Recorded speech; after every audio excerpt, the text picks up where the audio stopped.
चला, नमस्कार विद्यार्थी मित्रांनो, आवाज येतोय? मी पी.व्ही. सर, राजमुद्रा कॉम्पिटिटिव्ह फोरममध्ये तुमचं सर्वांचं स्वागत आहे. बघा, आपण आजचं जे काही हे लेक्चर आहे, हे लेक्चर आपण जे काही 2 फेब्रुवारी रोजी झालेला जो काही पेपर आहे आपला गट ब चा, त्या गट ब च्या पेपरचा आपण विश्लेषण करतोय.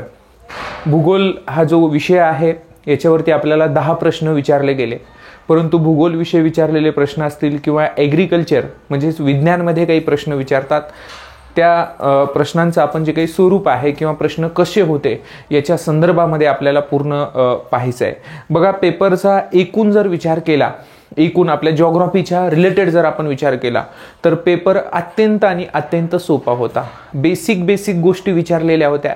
यामध्ये ज्यांनी स्टेट बोर्ड कंप्लीट केलेले आहेत, स्टेट बोर्ड म्हणजे 4थी पासून ते 10वी पर्यंत ज्यांनी स्टेट बोर्ड वाचलेले आहेत, 11वी 12वीची सुद्धा गरज नाहीये, त्या विद्यार्थ्यांना या जिओग्राफीमधला एकही प्रश्न त्यांचा जात नाहीये असं मला वाटतंय. दुसरी गोष्ट, जरी स्टेट बोर्ड वाचलेलं नसेल, स्टेट बोर्ड त्यांनी पाहिलेलं पण नसेल, तरी सुद्धा ज्या विद्यार्थ्यांनी PYQ ज्या विद्यार्थ्यांनी केलेत, म्हणजे 2013 पासून प्रिव्हियस इयर क्वेश्चन ज्यांनी विश्लेषण व्यवस्थित पद्धतीनं केलेलं आहे, त्या विद्यार्थ्यांना मी सांगतो जिओग्राफीचे प्रश्न चुकायचा विषयच नव्हता. कारण की बाकीच्या सर्व पेपरचा मी ज्यावेळेस विचार करेल, 100 प्रश्नांचं ज्यावेळेस मी तुम्हाला सांगेल, त्यावेळेस असं होईल की आपण ज्यांनी PYQ केलेले आहेत त्यांना इझिली 45-50 स्कोर यायलाच पाहिजे आणि आलेलाच आहे, यामध्ये काही शंका नाही आहे.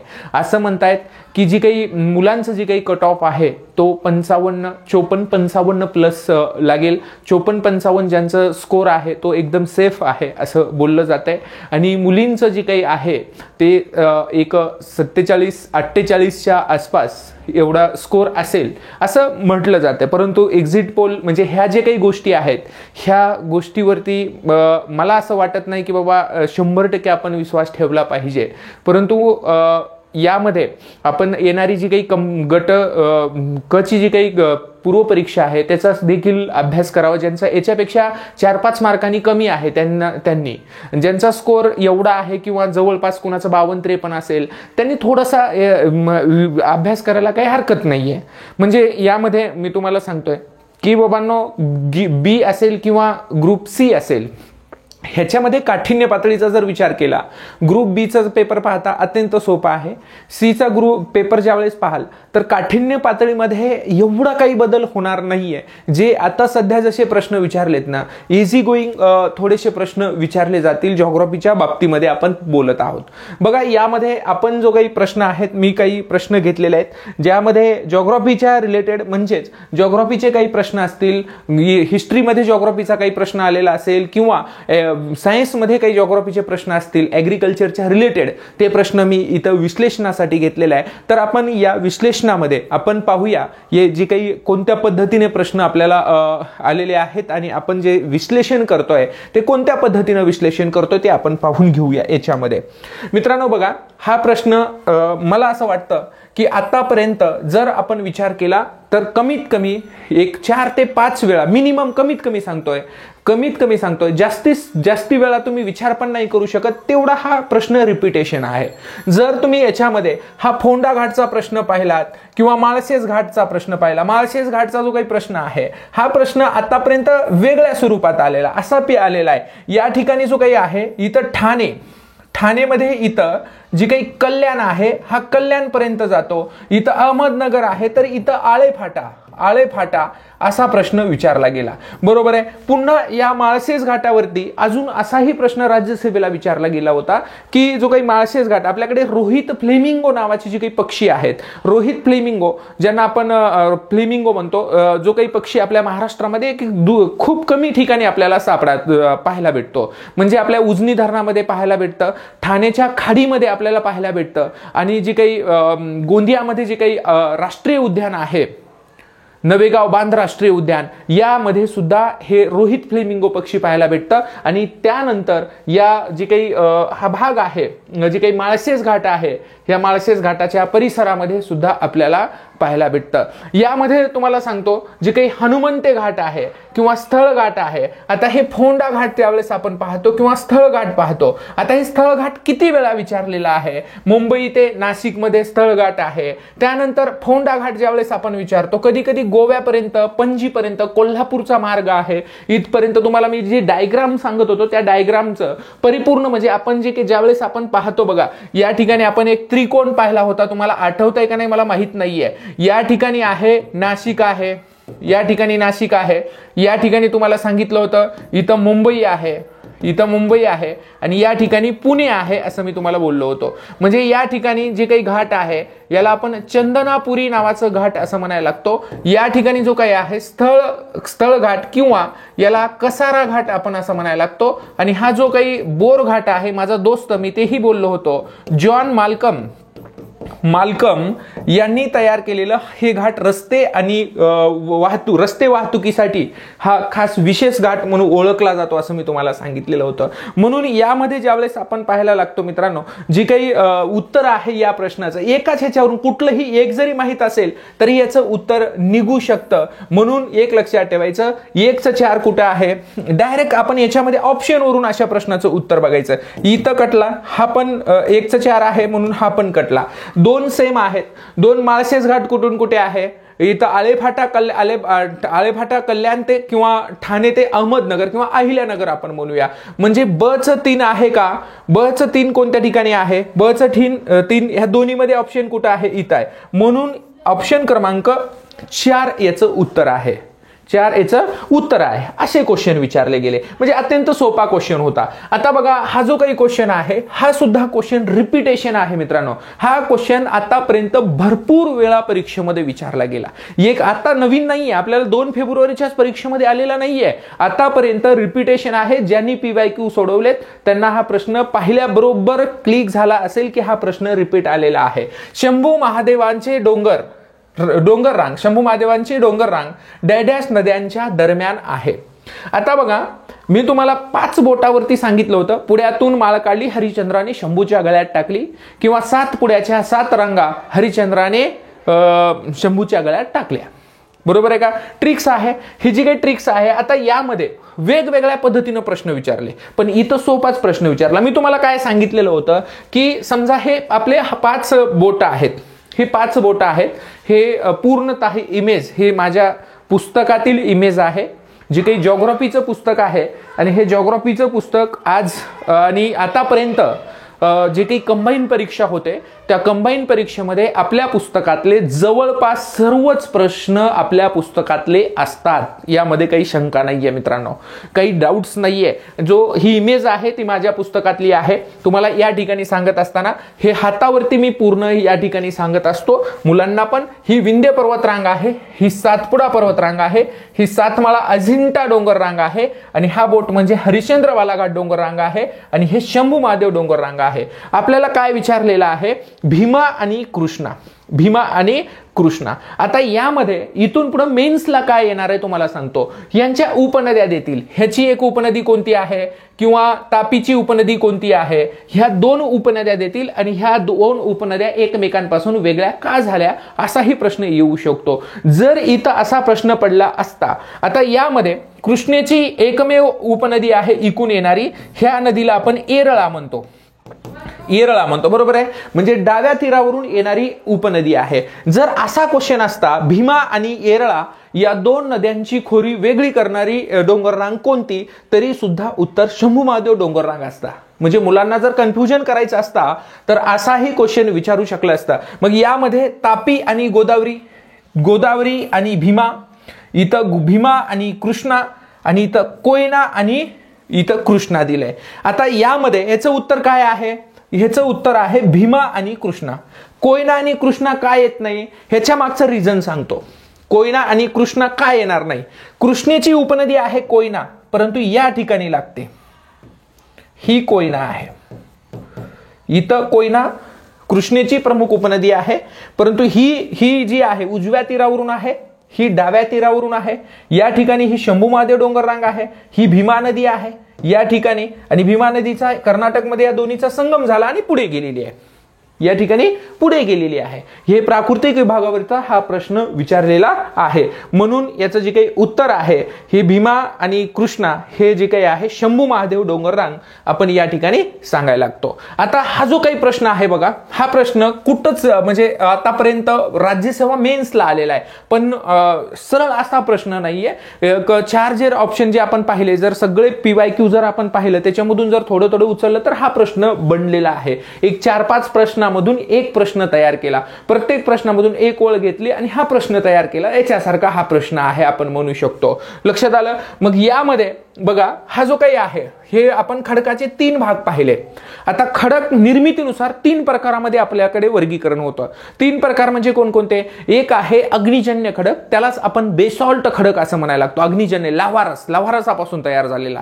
दुसरा जे काही आहे त्याला आपण स्तरित खडक म्हणतो किंवा त्यालाच आपण जलजन्य खडक म्हणतो, त्यालाच आपण गाळाचं खडक असं म्हणायला लागतो. असे 3 नावं देतो. लक्षात आलं. आणि तिसऱ्या क्रमांकाचा जो काही खडक आहे त्याला रूपांतरित खडक आपण म्हणायला लागतो. रूपांतरित खडक म्हणजे पहिल्या 2 खडकापासून म्हणजे बेसॉल्ट खडक आणि जलजन्य खडक या 2 खडकापासून तयार होणारं तिसऱ्या क्रमांकाचं खडक म्हणजेच त्याला आपण काय म्हणायला लागतो? रूपांतरित खडक असं म्हणायला लागतो. मोठ्या प्रमाणामध्ये रूपांतर होऊन तयार झालेला खडक आहे. यांनी काय सांगताय मित्रांनो, जो काही अग्निजन्य खडक आहे याच्यामध्ये लोह आढळतंय का? आढळतंय, बिलकुल आढळतंय. आता आपल्याकडे सोने, आता मला सांगा पासोटी कुठे आहे? पासोटी नागपूरला आहे. कुठे आहे? नागपूर आहे. पासोटी नागपूर. महाराष्ट्रामध्ये जर सोनं कुठं आढळत असेल तर कुठे आढळतं? पासोटी नागपूरला आढळतं. आता महाराष्ट्रामध्ये लोह कोणत्या ठिकाणी आढळते? लोह कोणत्या ठिकाणी आढळतं? तर गड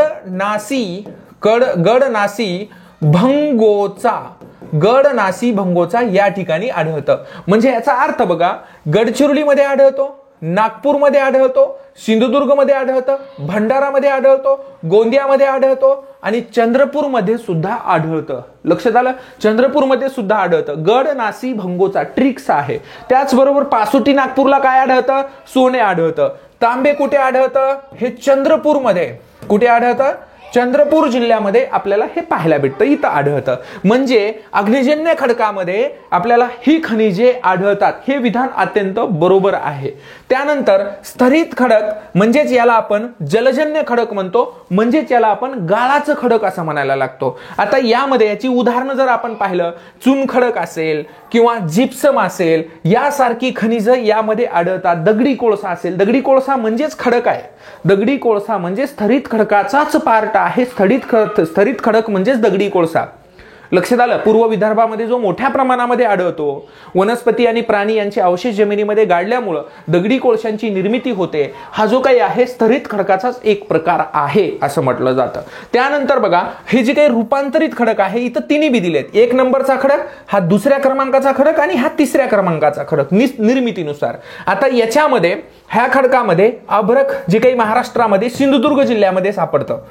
सिंधुदुर्गला कडवळ या ठिकाणी इथं गार्नेट असेल. आता बघा काय करायचं मित्रांनो, अभ्रक असेल, गार्नेट असेल, ज्यावेळेस हा मराठी शब्द आहे त्यावेळेस इंग्रजीमध्ये सुद्धा आपण कधी कधी पाहायला शिकायचं असतं. म्हणजे इंग्रजीमध्ये नेमका तो शब्द कोणत्या पद्धतीनं विचारलेला आहे, काय विचारलेला आहे, या पद्धतीनं आपल्याला विचार करावा लागेल. यांनी सांगतं अभ्रक आहे, गार्नेट आहे, यासारखी खनिजे इथं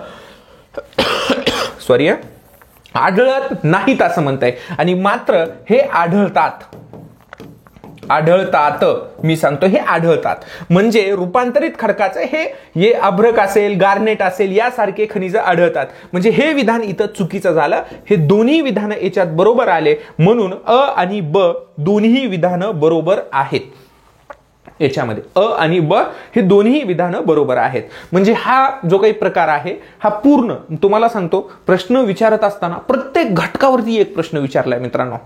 प्राकृतिक विभागावर एक प्रश्न विचारला, पूर्ण प्राकृतिक महाराष्ट्र प्राकृतिकवर एक प्रश्न आहे, महाराष्ट्र जे काही राजकीय आहे त्याच्यावर एक प्रश्न विचारला, जमीन म्हणजे महाराष्ट्रातील जी मृदा आहे त्याच्यावर एक प्रश्न विचारला, नदी प्रणालीवरती एक प्रश्न विचारला, उद्योगावरती जिओग्राफी आणि हिस्ट्रीमध्ये उद्योगावरती एक प्रश्न विचारला, ऍग्रिकल्चरवरती विज्ञानमध्ये प्रश्न विचारले 2. लक्षात आले का? म्हणजे असं पर्टिक्युलर त्यांनी प्रश्न विचारण्याची जी काही पद्धत आहे, प्रत्येक टॉपिकवरती जे काही महत्वाचे टॉपिक आहेत त्याच्यावरती एक एक प्रश्न विचारले गेलेत. त्यामुळं लक्षात ठेवायचं, कंबाईन जी येणारी जी काही ग्रुप सी आहे त्याचा सुद्धा अभ्यास करत असताना या पद्धतीने आपल्याला करावं लागेल. जास्त काही अवघड नाहीये यामध्ये. लक्षात आलं? त्यानंतर आहे बघा, चौथ्या क्रमांकाचा प्रश्न आहे, खालीलपैकी कोणते विधान बरोबर आहे? आता बघा, आपल्याला माहिती आहे महाराष्ट्रात 3 नद्या प्रमुख आहेत, जी काही पूर्ववाहिनी नद्या आहेत. त्यामध्ये एक आहे गोदावरी, भीमा आणि कृष्णा. बरोबर आहे. आता ह्या तिन्ही नद्या ज्यावेळेस आपण पाहतो, भीमा नदीचं खोरं हे स्वतंत्र खोरं आहे का? यामध्ये आपण या ठिकाणी काही आता तुम्ही पाहताय की ज्यावेळेस आपण भारताची जिओग्राफी पाहतोय किंवा भारतातील नदी प्रणाली हा घटक पाहतोय, त्यावेळेस आपल्याला भीमा नदीचं खोरं हे स्वतंत्र पाहायची आवश्यकता भासत नाहीये, कारण की कृष्णा नदीची प्रमुख उपनदी आहे भीमा. आपण ज्यावेळेस भारताची जिओग्राफी पाहतो त्यावेळेस आपल्याला समजतं. परंतु या ठिकाणी लक्षात ठेवा, महाराष्ट्र पठारावरून वाहणारी म्हणजे महाराष्ट्राची जिओग्राफी ज्यावेळेस आपण पाहतो, आपल्या सिलेबसलाच असं दिलेलं असतं, विशेष संदर्भासह महाराष्ट्राचा भूगोल म्हणून आपल्याला सिलेबसला विचारलेला आहे. मग या ठिकाणी फक्त महाराष्ट्राचा विचार करून हा प्रश्न आहे. म्हणून महाराष्ट्रात भीमा नदीचे खोरे स्वतंत्र आहे का? तर बिलकुल भीमा नदीचं खोरं हे स्वतंत्र आहे. महाराष्ट्रामध्ये ही नदी ज्यावेळेस भीमाशंकर पुणे या ठिकाणी उगम पावते, ही 451 किलोमीटर ही वाहते आणि कर्नाटक मधील रायचूर जिल्ह्यामध्ये कुरबुडे या ठिकाणी कृष्णा नदीला जाऊन मिळते. म्हणजे जो पार्ट आहे भीमा नदीचा महाराष्ट्रातला सर्वात महत्वाचं खोरं आहे, म्हणजे महाराष्ट्रातल्या गोदावरी खोऱ्यानंतरचा महत्वाचा दुसऱ्या क्रमांकाचं खोरं म्हणजेच हा भीमा खोरं आहे. म्हणून याला आपण स्वतंत्ररित्या पाहतो. इथं लक्षात ठेवा. दुसरी पैनगंगा नदी अजिंठा रांगेत उगम पावते. हा प्रश्न आलेला आहे, रिपीटेशन आहे. बघा तुम्ही मागे जर तुम्ही PYQ पाहिला तर हा प्रश्न रिपीटेशन आहे. 495 किलोमीटर आहे. 495 किलोमीटर ही वाहते. किती वाहते? 495 किलोमीटर ही वाहायला लागते ही नदी एकूण. याच्यावरती आपण जर पाहिलं, नांदेड आणि यवतमाळ 2 जिल्ह्यांची ही सीमा ठरवणारी नदी आहे.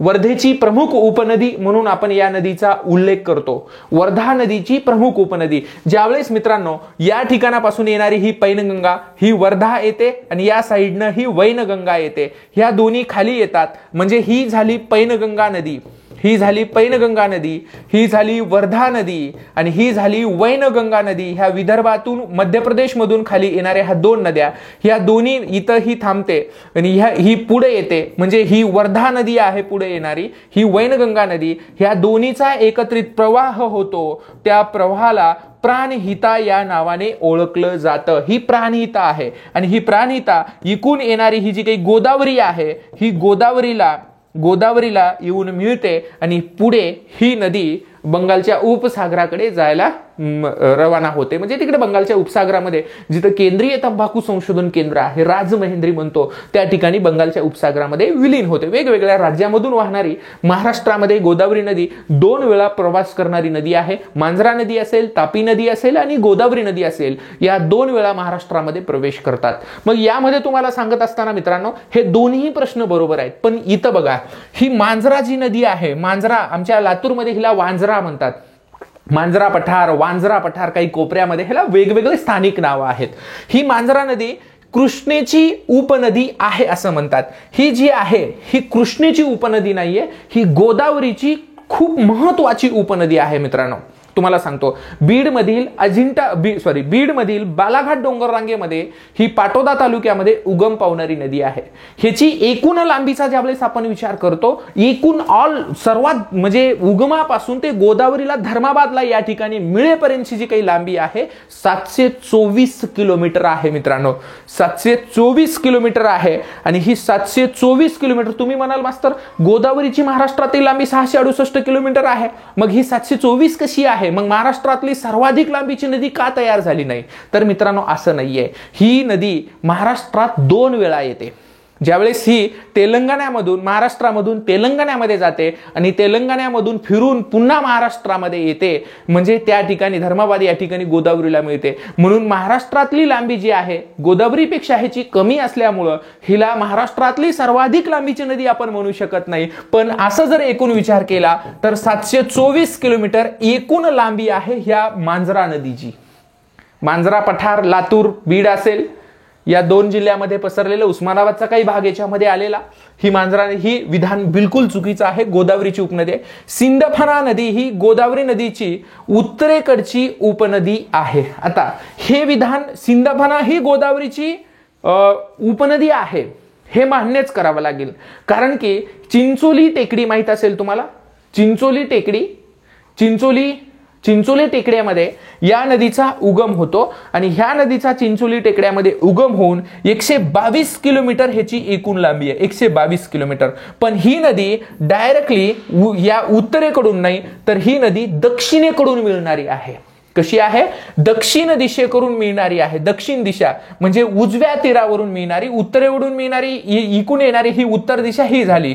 म्हणजे या ठिकाणी इकडून येणाऱ्या नद्या आणि ह्या ज्या काही नद्या आहेत ह्या नद्या दक्षिणेकडून मिळणाऱ्या नद्यापैकी एक नदी ही सिंदफणा आहे. सिंदफणा असेल, बिंदुसरा असेल, लक्षात आलं. माजलगाव तुम्हाला माहित असेल, सिंदफणा नदीवर माजलगाव धरण महत्वाचं धरण आहे. लक्षात आलं, महत्वाचं धरण आहे माजलगाव धरण. लक्षात आलं, म्हणजे जायकवाडीचा दुसरा टप्पा आपण या धरणाला म्हणूया. लक्षात आलं, हीच नदी ती हे डाव्या या उत्तरेकडून म्हणते पण उजव्या तीरावरून मिळणारी आहे, म्हणून हे पण विधान चुकीचं आहे. म्हणून अ आणि ब यामध्ये दोन्ही विधान बरोबर आहेत. म्हणून या ठिकाणी विधान क्रमांक पर्याय क्रमांक 1 ह्याचं उत्तर यायला लागतं मित्रांनो, हे लक्षात ठेवा. त्यानंतरचा प्रश्न आहे मित्रांनो, बघा, पश्चिम आणि वायव्य भागामध्ये भारतामध्ये, पश्चिम आणि वायव्य भारतामध्ये अतिउष्ण आणि उष्ण, कोरडे आणि धुळीचे वेगाने वाहणाऱ्या वाऱ्यांना डॅडॅश म्हणतात. डॅडॅश म्हणतात. आता बघा, यामध्ये इथं लू वारे, इथं नॉर्वेस्टर आहे, ही कालबैशाखी आहे, इथं चहा वारे, कॉफी बाहेर द्यायचं ते कॉफी असेल, चहा वारे इथं दिलंय, किंवा अमृतसरी बी द्यायला पाहिजे होतं ऑप्शन मध्ये, पण ह्यांनी ऑप्शन मध्ये, आता ऑप्शन काही बी उत्तर जर ते नसेल तर ऑप्शन मध्ये तुम्ही काहीही देऊ शकता. ह्याचं उत्तर आहे लू वारे. लू वारेच का आहे? आपल्या पुस्तकाचा संदर्भ घेऊया आणि आपल्या पुस्तकाचा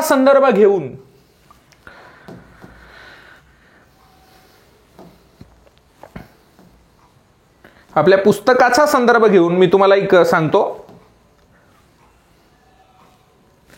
दिसतंय तुम्हाला?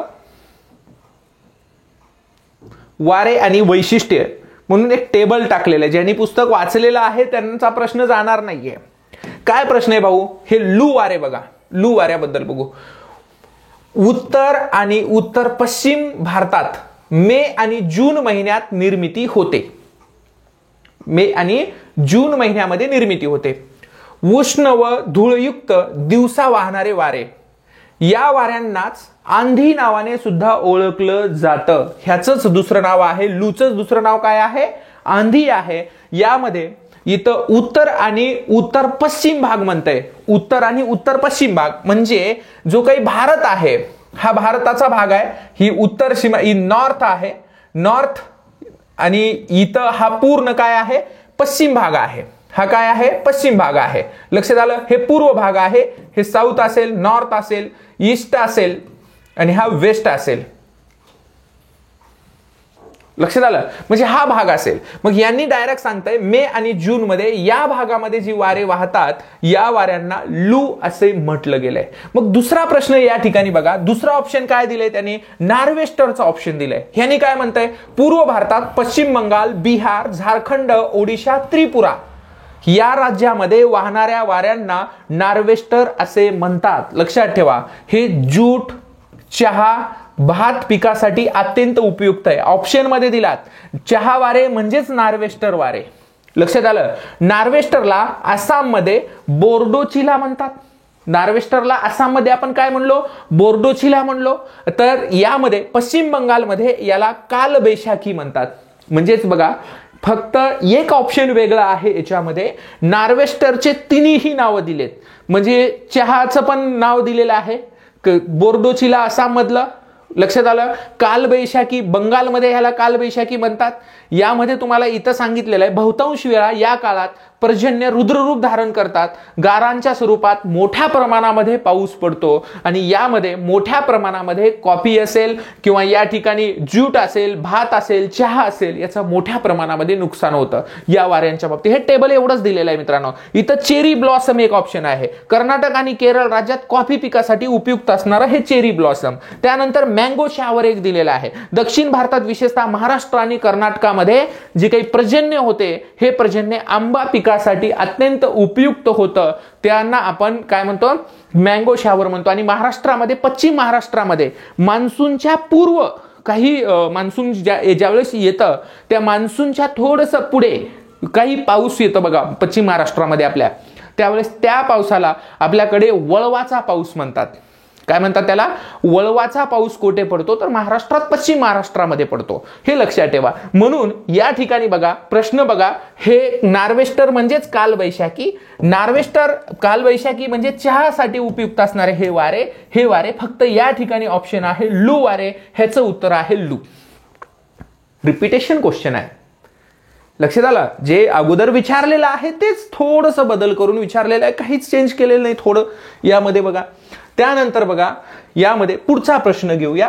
यामध्ये हे जे काही आता मी जे इमेज घेतोय मित्रांनो, हे सर्व जे काही आहेत आपल्या पुस्तकातील आहेत, सर्व ट्रिक्स आहेत, सर्व गोष्टी आहेत. स्वामी रामानंद तीर्थ मराठवाडा जी काही विद्यापीठ नांदेडमध्ये आहे, स्वामी रामानंद तीर्थ मराठवाडा विद्यापीठानं आपल्या पुस्तकाला प्रशासकीय सेवा जी काही नवीन पदवी आहे त्या पदवीसाठी संदर्भ पुस्तक म्हणून सुद्धा सिलेबसला तुम्ही रेफर करू शकता, सिलेबससाठी म्हणून सुद्धा संदर्भ दिलेला आहे. आतापर्यंत आपल्या पुस्तकात बऱ्यापैकी म्हणजे दरवर्षी जवळपास तुम्हाला सांगतो हे पूर्ण एकदम सगळ्या PYQचा विचार करून, सगळ्या गोष्टीचा विचार करून, महाराष्ट्र आणि भारताची तुलना करून पक्का सिलेबसवर आधारित कंबाईन साठीच हे पुस्तक तयार केलेलं आहे. त्यामुळे ह्या पुस्तकात तुम्हाला माहित नसेल, आपल्याला काही पुस्तकं माहित असतात, तेच पुस्तकं आपण वाचतो. एकदा पहा, घेण्याच्या अगोदर एकदा पुस्तक पहा कसं आहे काय आहे, मित्रांकडे पहा.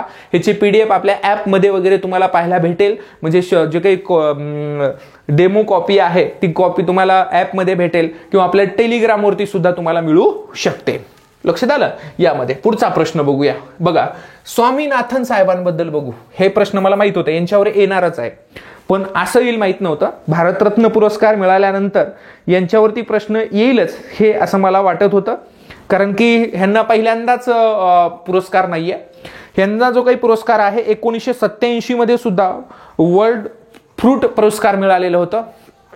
वर्ल्ड फ्रूट पुरस्कार भेटला. त्याच्या अगोदर तुम्हाला सांगतो 1971 मध्ये रॅमन मॅग्सेसे पुरस्कारांनी यांना गौरव करण्यात आला. त्याचबरोबर मला वाटतं 2013 मध्ये इंदिरा गांधी पुरस्कार भेटला होता. अनेक पुरस्कार भेटलेले आहेत. M.A. स्वामीनाथन म्हणजेच डॉक्टर स्वामीनाथन म्हणजेच मानाकोंबू सदाशिवम स्वामीनाथन म्हणजेच M.S. स्वामीनाथन. कारण की यांचा आणि आमचा संबंध खूप येतो मित्रांनो, खूप म्हणजे खूप येतो. मी ॲग्रिकॉस आहे, ॲग्रिकल्चरचा व्यक्ती आहे आणि त्यांच्यामुळे यांचा आणि आमचा संबंध येतोच. कारण की यांच्या नावाने जी काही स्वामीनाथन आहेत ह्या ॲग्रिकल्चरमध्ये यांच्या नावाने अनेक संशोधन चालू आहेत. म्हणजे अलीकडच्याच कालखंडामध्ये स्वामीनाथन रिसर्च सेंटरची स्थापना करण्यात आली. यांनी वेगवेगळे अहवाल दिलेत.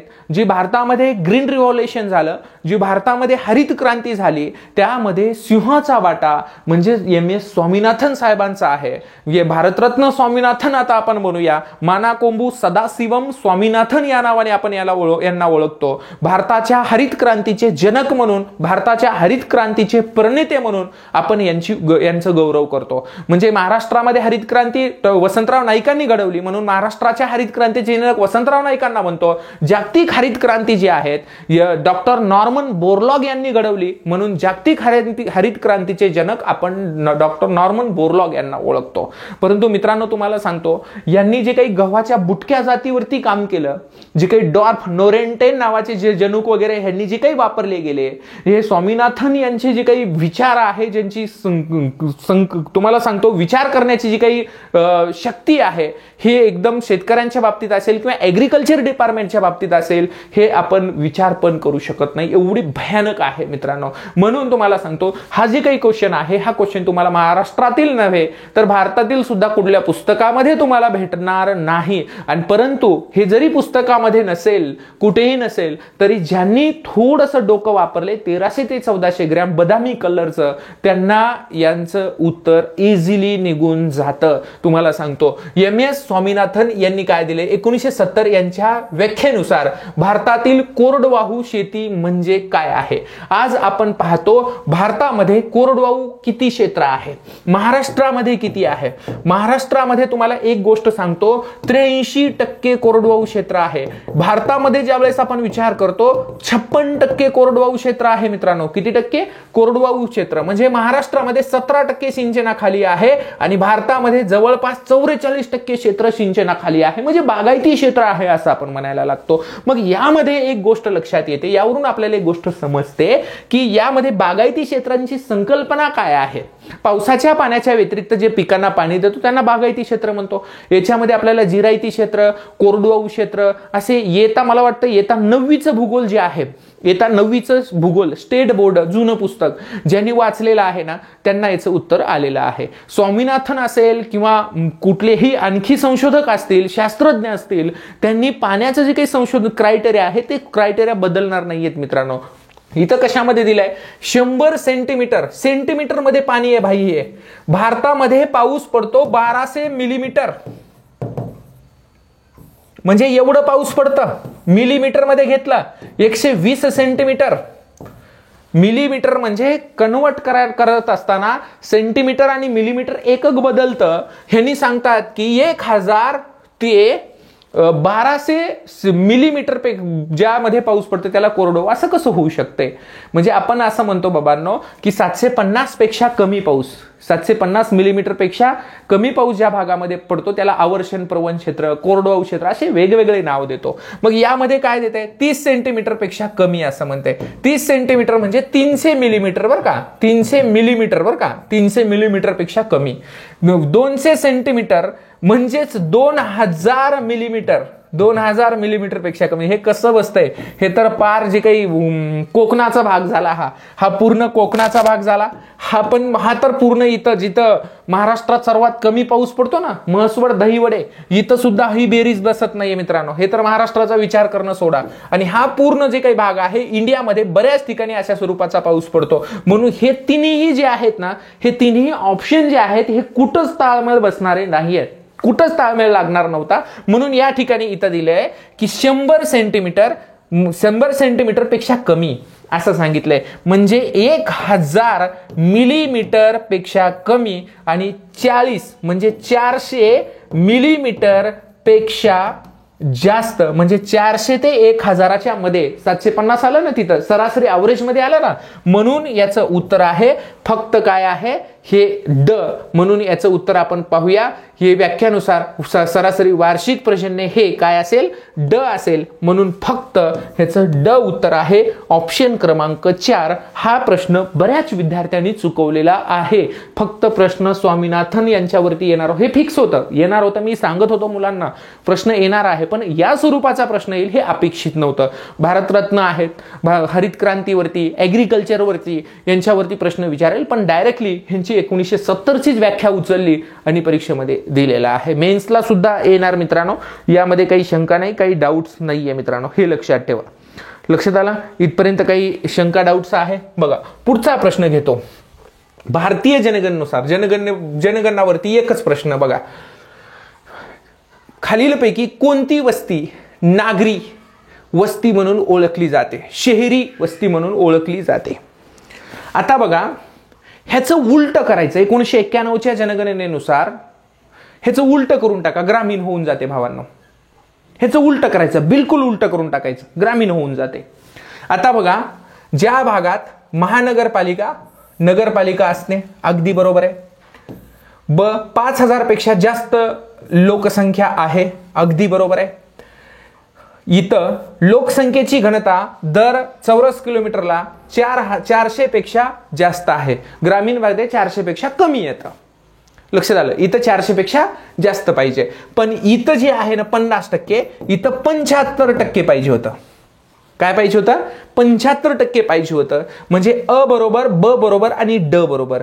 अ, ब आणि ड. म्हणून ऑप्शन क्रमांक 3 अ, ब आणि ड हे जे आहे आतापर्यंत तुम्हाला विचारले होते, जे काही ग्रामीण आहे, ग्रामीण जे काही जनगणनेनुसार ग्रामीणची व्याख्या विचारली होती, ग्रामीण वस्तीची व्याख्या काय आहे असं विचारलं होतं. पण इथं त्याने डायरेक्ट यावेळेस विचारलंय शहरी वस्ती, म्हणजेच या ठिकाणी नागरी वस्ती म्हणून ओळखली जाते. ह्याचं उलट करा, ग्रामीण होऊन जाईल.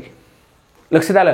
ज्या विद्यार्थ्यांनी अभ्यास केलेला आहे त्या विद्यार्थ्यांना साहजिकच आहे की या प्रश्नाचं उत्तर सुद्धा यायला पाहिजे आणि येतंय, एवढं काही विषय नाही. PYQ, मग मी पहिल्यांदा तुम्हाला सांगितलं, ज्यांनी PYQ केलंय PYQ करा मित्रांनो. PYQ हा सगळ्यात मोठा गुरु आहे तुमचा. PYQ हा सगळ्यात महत्वाचा गुरु आहे. PYQ तुम्हाला बरोबर आरसा दाखवतो. PYQ बरोबर तुम्हाला ज्या ठिकाणी न्यायचं आहे त्या ठिकाणी घेऊन जातो. हेही महत्वाचे मुद्दे लक्षात ठेवा. ओके, त्यानंतर आहे खालीलपैकी ऍग्रीचा आहे बरं का, हे विज्ञानमध्ये आलेला क्वेश्चन आहे बरं का पोरांनो. मी ऍग्रीचा व्यक्ती आहे म्हणून इथं घेण्याचा प्रयत्न केलेला आहे, परंतु हे जे आहे हे एक विज्ञानचा क्वेश्चन आहे म्हणून एक ऍग्रिकल्चरचा असल्यामुळे हे बसू देत नाही ना रे, म्हणून याचं विश्लेषण करून घेतो. हे जे आहेत ना हे संप्रेरक आहेत, यांना संजीवक म्हणतात, यांना हार्मोन्स म्हणतात. काय म्हणतात? यांना संप्रेरके म्हणतात, ह्यांना हार्मोन्स म्हणतात किंवा काही म्हणा. आता यामध्ये ह्याचं उत्तर आहे इथिलीन किंवा इथ्रेल असेल. इथ्रेल पण ऑप्शन, हे गट असतात याच्यामध्ये तुम्हाला सांगतो. एक आहे ऑक्झिन नावाचा गट आहे, एक ऑक्झिन नावाचा एक संजीवकाचा एक गट असतं. या गटामध्ये तुम्हाला सांगतो IAA असेल, IAA असेल, IBA असेल, IBA असेल, इंडॉल ब्युटिक असेल, इंडॉल ऍसिटिक ऍसिड असेल किंवा NAA असेल. NAA म्हणजे नॅप्थॅलिक ऍसिडिक ऍसिड.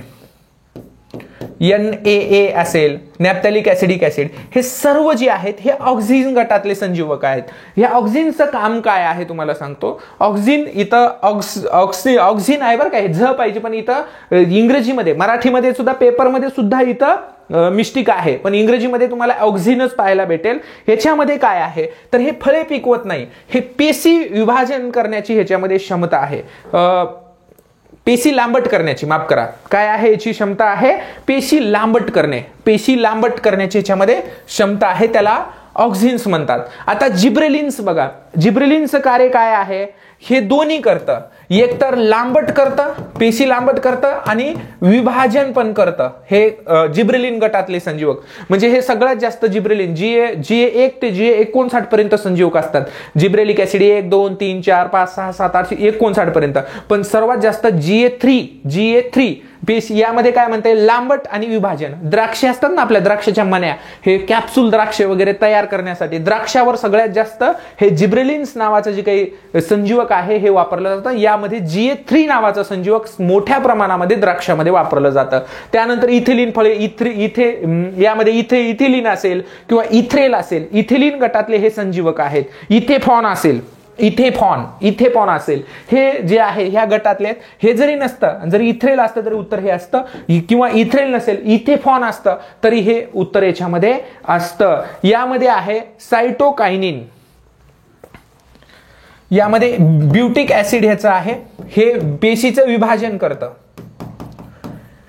पेशीचं विभाजन करण्याचं काम हे सायटोकायनिन्स नावाच्या संजीवकामध्ये आहे.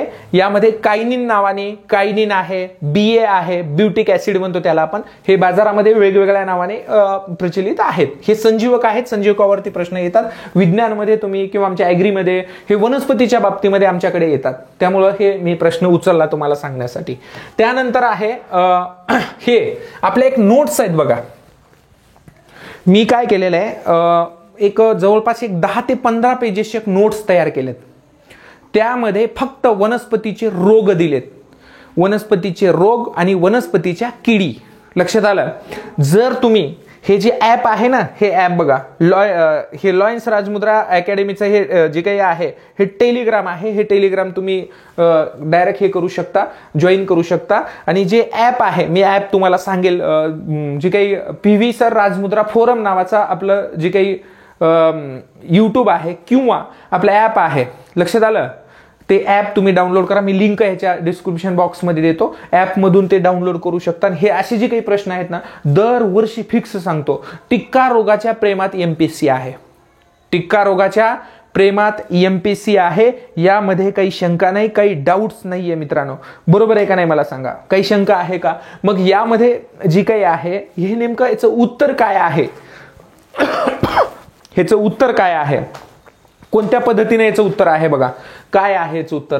गव्हाची सुट्टी काळजी, गव्हाच्या खोडावरील काळा तांबेरा, पिवळा तांबेरा, भुईमुगाच्या पानावरील टिक्का रोग, हळदीच्या पानावरील ठिपका रोग असेल, हे रोगकारक ही बुरशी असते. कोणत्या बुरशीमुळे हा रोग होतो असा प्रश्न विचारला गेलाय. प्रत्येक वेळेस बुरशी, आता मग नाहीतर काय विचारला, गेल्या वेळेस विचारला होता टिक्का रोग कोणत्या पिकावरती पडतो, तांबेरा रोग कशावरती पडतो. म्हणजे हे जे काही रोग आहेत, वेगवेगळे रोग असं सरळ विचारतात. यावेळेस थोडासा अवघड प्रश्न आपल्याला विचारलेला आहे, हे तुम्हाला माहित असणं आवश्यक आहे. आता बघा, यामध्ये तुम्हाला सांगतो, गव्हाची जी काही टिक्का रोग जे आहे, हे टिक्का रोग कशावरती आहे तुम्हाला सांगतो, कशा पद्धतीनं विचारलेला आहे. याच्यामध्ये बारकाव्याने जर तुम्ही पाहिलात, थोडं पाणी पितो, एकच मिनिट.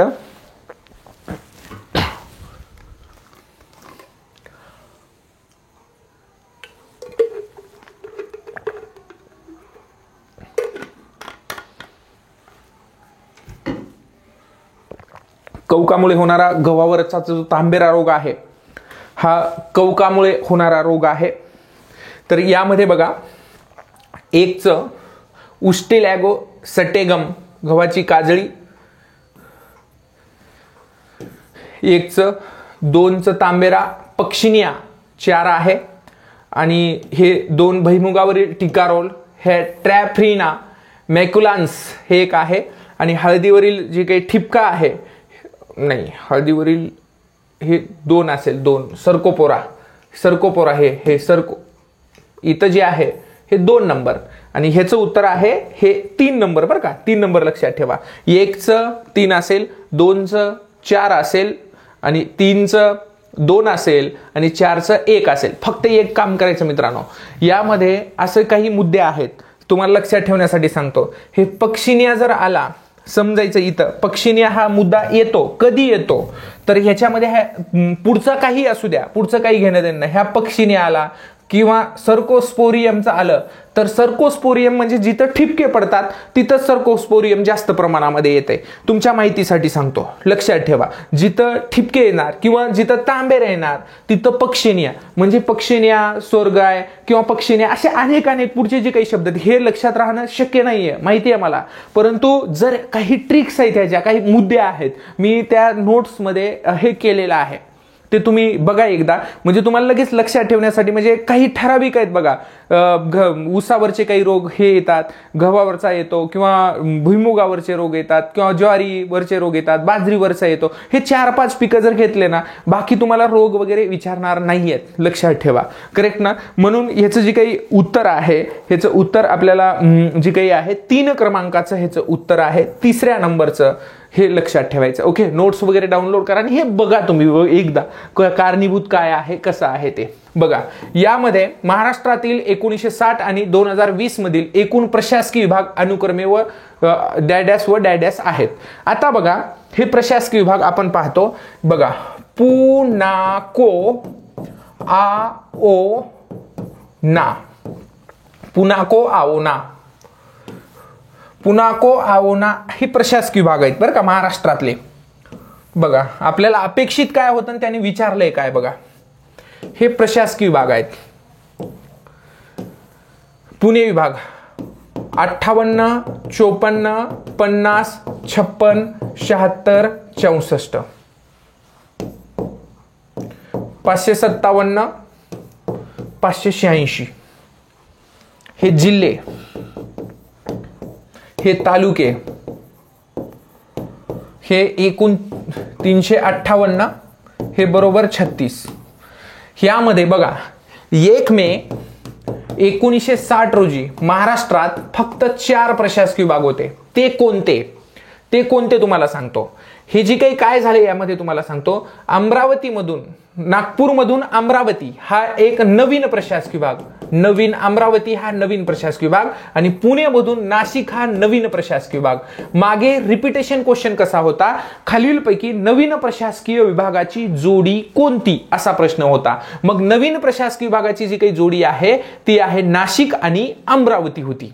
नाशिक आणि काय होती, अमरावती होती. नागपूरमधून यामध्ये पुण्यामधून काय तयार केलं, नाशिक तयार केलं. पुण्यामधून नाशिक तयार केलं आणि या ठिकाणी नागपूरमधून कोणतं नवीन तयार केलं, अमरावती तयार केलं. 1982 साली हे नवीन तयार झाले. म्हणून या ठिकाणी बघा, एक सुरुवातीच्या कालखंडामध्ये 1960 ला फक्त 4च प्रशासकीय विभाग होते 1980 पर्यंत. मग त्यानंतर 80 नंतर 82च्या कालखंडामध्ये 2 झाले नवीन प्रशासकीय विभाग, एक झाला अमरावती आणि दुसरं झालं नाशिक. मग आता नवीन म्हणजे 82 नंतर आजपर्यंत नवीन प्रशासकीय विभाग झाले नाहीयेत. नांदेड हा 7वा नियोजित प्रशासकीय विभाग होता, परंतु तो पूर्णतः मान्यता त्याला भेटलेली नाहीये. म्हणून यामध्ये ह्याचं उत्तर आहे 4 आणि 6. काय आहे, 4 आणि 6. प्रश्न पण तसा विचारलेला आहे. इथं 7 कुठेच दिलेलं नाहीये. 2 नवीन प्रशासकीय विभाग विचारले, त्याच्यातले तालुके तुम्हाला सांगितले, त्याच्यातले जिल्हे तुम्हाला सांगितले. आतापर्यंत तालुके किती होते, जिल्हे किती होते, खेडी किती होते असे प्रश्न विचारलेले आहेत. तुम्ही पाहून घ्या. कंबाईन ह्याच्या तालुक्यावरती प्रश्न असणार. गटकला कशावर असणार, याच्यामध्ये तालुके किती आहेत, जिल्हे किती आहेत, उतरता क्रम चढता क्रम. फक्त पुना को आवना ह्या एका ट्रिक्स वरती तुम्ही लक्षात ठेवू शकता. आता हा प्रश्न बघा, हा प्रश्न कितीदा रिपिटेशन आहेत पोरांनो, किती वेळा रिपिटेशन आहे. गट कशी करत असेल तयारी तर बघा, ही काळी जमीन म्हणजे रेगूर मृदा. काळी जमीन म्हणजे रेगूर मृदा. आपल्याला माहिती आहे महाराष्ट्राचा पठारी प्रदेश हा बेसॉल्ट हा अग्निजन्य खडकापासून तयार झालेला आहे. जांभी मृदा, माझा एक मित्र आहे डॉक्टर एरेनॉन यांनी ह्या जांभ्या मृदेचा शोध लावला. म्हणजे ह्या जे काही प्रदेश आहे हा कोकणामध्ये पाहायला भेटतात. आता तांबडी मृदा जर पाहिलं तर ही जी मृदा आहे पूर्व विदर्भात आहे आणि भरड उथळ मृदा जर पाहिलं तर सह्याद्री पर्वताचा पूर्व भाग. काही जरी माहित नसेल तुम्हाला तरी जी काही काळी मृदा आहे अच 3 कोणत्या ठिकाणी आहे तर हे 2 मध्ये आहे. 2 बघा, ब च 1 कुठे आहे, ब च 1 आहे याच्यामध्ये. म्हणून उत्तर क्रमांक 2 हे उत्तर क्रमांक ह्याचं 2 येतं. अत्यंत सोपा क्वेश्चन आहे. जमिनीवरती विचारलेला हा क्वेश्चन आतापर्यंत खूप वेळा रिपिटेशन झालेला क्वेश्चन आहे असं म्हणायला हरकत आहे नाहीये. चलो नेक्स्ट मुद्दा. जमिनीवरती पुढच्या वेळेस जो काही प्रश्न येणार आहे धुपीवरती प्रश्न येणार आहे. धुपीवर, धूप जी आहे ना जमिनीची धूप, गटकला त्याच्यावर येऊ शकतो. यावेळेस जमिनीवर विचारलेला आहे.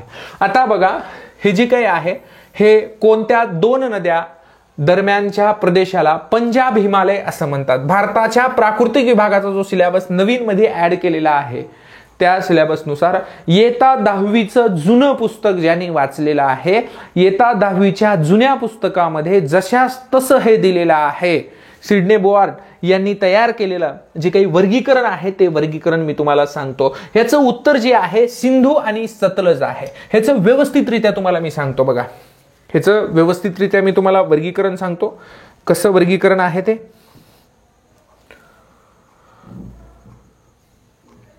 दिसतंय ना तुम्हाला.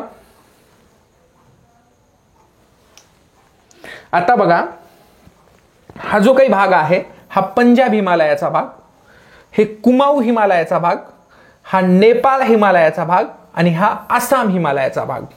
म्हणजेच डायरेक्टली आपण असंही घेऊ शकता तुम्ही या पद्धतीनं. म्हणजे जसे असे क्रॉस जसे हिमालय आहेत ते हिमालयानुसार घेऊ शकता. मी डायरेक्ट तुम्हाला समजावं म्हणून इथं देतोय. आता बघा, यामध्ये तुम्हाला सांगतो वर्गीकरण कसं केलेलं आहे. ही जी काही नदी आहे ही नदी म्हणजे सिंधू नदी, ही नदी म्हणजे सतलज नदी आहे, ही नदी म्हणजेच इथं काली नदी आहे, ही जी आहे तिस्ता नदी आहे आणि ही जी आहे ब्रह्मपुत्रा नदी आहे.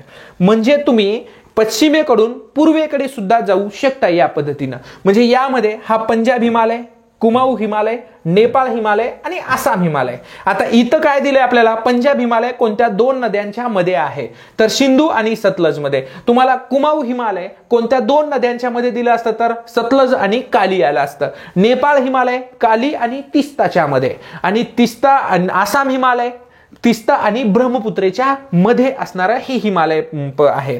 जी काही सिडनी बुरार्ड या जे काही शास्त्रज्ञांनी या हिमालयाचं जे काही वर्गीकरण केलेलं आहे त्या वर्गीकरणावरती आधारावरती राजकीय पद्धतीनं जे वर्गीकरण आहे त्या नद्यांच्या आधारावरती जे वर्गीकरण आहे त्या वर्गीकरणावरती आपल्याला प्रश्न विचारलेला आहे. भारताच्या जे काही नवीन आपण ऍड केलेला आहे सिलेबसमध्ये प्राकृतिक विभाग ते प्राकृतिक जे काही भाग आहे तो भाग यामध्ये ऍड केलेला आहे. तो भाग तुम्ही लक्षात ठेवायचा आहे. आणि प्राकृतिकमध्ये इथं खाडी विचारली नाहीये किंवा महत्वाचे जे काही रांगा आहेत त्या रांगा विचारलेल्या नाहीयेत. तुम्हाला सांगतो कंबाईनचं तुम्हाला हे भारताचे भूगोल करायचंय ना, कुठंच काही करायची गरज नाही. तुम्हाला सांगतो 10वीचं एक पुस्तक वाचायचं, 10वीचं एक पुस्तक वाचायचं, जुनं पुस्तक, आणि त्याच्या जोडीला PYQ राज्यसेवेला जे काही प्राकृतिक विभागावर विचारलेले आहेत राज्यसेवेला ते तुम्ही एकदा रेफर करा. तुमचा हा टॉपिक एकदम कडक होऊन जाईल. म्हणजे हा प्रश्न तुम्हाला असं वाटत असेल की नवीन आहे, हा प्रश्न रिपिटेशन आहे.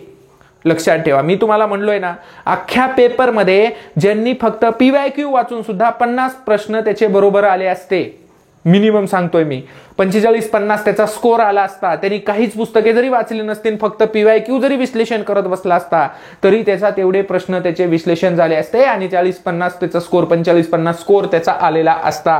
हे लक्षात ठेवा. हे बी असंही विचारू शकतात, क्रम विचारू शकतात, लक्षात आलं, पश्चिमेकडून पूर्वेकडे असे नद्या विचारू शकतात. हे या पद्धतीनं तुम्हाला माहित असणं आवश्यक आहे. हे इथं विचारलेलं आहे. तर या ठिकाणी याचं उत्तर आहे सिंधू आणि सतलज यांच्यामध्ये पंजाब हिमालय आहे, हे माहित असावं आपल्याला. त्यानंतर आहे बघा, हे हिस्ट्रीचा क्वेश्चन आहे बरं का, हा हिस्ट्रीचा क्वेश्चन हिस्ट्री मधला उचललेला आहे. पहिली सुती कापडाची गिरणी मुंबई येथे सुरू झाली. कावजी नानाभाई दावर यांनी ही सुरू केलेली आहे. माहिती आहे तुम्हाला, 1854 मध्ये कावजी नानाभाई दावर यांनी सुरू केली पहिली सूतगिरणी का मुंबई या ठिकाणी. मुंबई पासून ह्याचा विस्तार झाला अहमदाबाद असेल, सुरत असेल, इथं विस्तार झाला. लक्षात ठेवा, इथं बघा, म्हणून इथं भारतामध्ये मोठ्या प्रमाणामध्ये याचा मुंबई आणि गुजरात त्यावेळेस एकच होतं, म्हणजे महाराष्ट्र आणि गुजरात त्यावेळेस एकच होतं. म्हणून सुरत, मुंबई हे जे आहे, मुंबई या शहराला भारताचं मॅचेस्टर म्हणतात. लक्षात ठेवा, इथपर्यंत हा विस्तार सगळीकडे पसरला. मग यामध्ये इचलकरंजी महाराष्ट्राचं मॅचेस्टर आहे. 1960 साली या ठिकाणी महाराष्ट्रामध्ये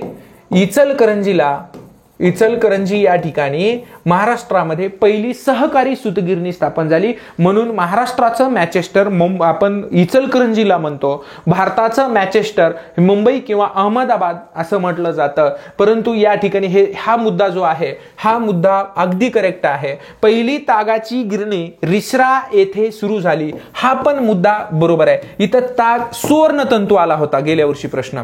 खालीलपैकी कोणत्या पिकाला सुवर्णतंतू असे म्हणतात? तर या ठिकाणी यावेळेस सुवर्णतंतू न म्हणता या ठिकाणी पहिली तागाची गिरणी रिसरा येथे सुरू झाली असं दिलेलं आहे. आणि पहिली जी काही तागाची गिरणी आहे, ताग गिरणी, सुवर्णतंतू आपण म्हणायला लागतो, 1859 मध्ये हुगळी नदीच्या काठावरती पश्चिम बंगालमध्ये 1859 मध्ये हुगळी नदीच्या काठावरती पश्चिम बंगालमध्ये रिसरा या ठिकाणी सुरू करण्यात आली. म्हणून हा पण अगदी बरोबर आहे. भारतातील पहिली सुत कापड गिरणी कावजी नानाभाई यांनी सुरू केली, हेही विधान बरोबर आहे. म्हणून या ठिकाणी अ बरोबर, ब बरोबर आणि क बरोबर, हे विधान अगदी तिन्ही बरोबर आहेत. हे कापड आपल्या जॉग्राफी मधला प्रश्न आहे, पण त्यांनी हिस्ट्री मध्ये विचारलाय मित्रांनो, तुमच्या माहितीसाठी सांगतो.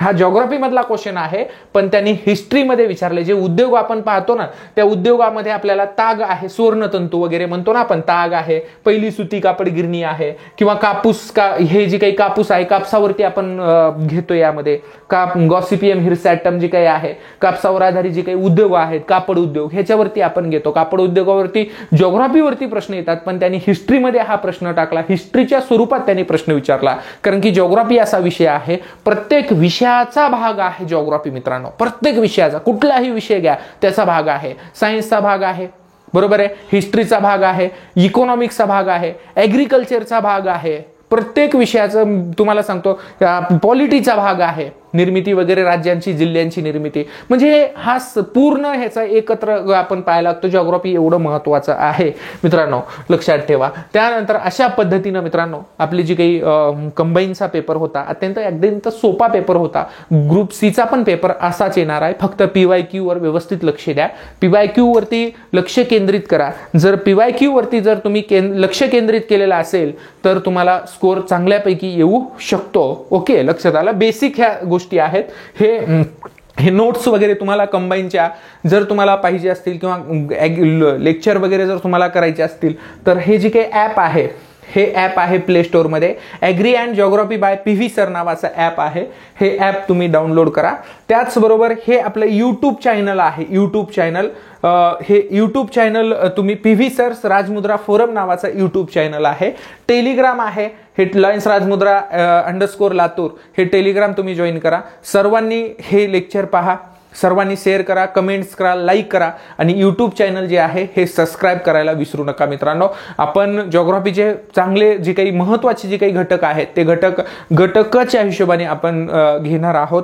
त्यामुळे तुम्हाला नोटिफिकेशन येत राहील, यामध्ये काही शंका नाही आहे. आपण या ठिकाणी थांबू मित्रांनो. अशा पद्धतीनं आपला जो काही 2 फेब्रुवारी 2025 रोजी जो झालेला पेपर आहे त्याचा आपण बऱ्यापैकी विश्लेषण केलेलं आहे. लक्षात आलं. थँक्यू मित्रांनो. बेस्ट लक घटकासाठी.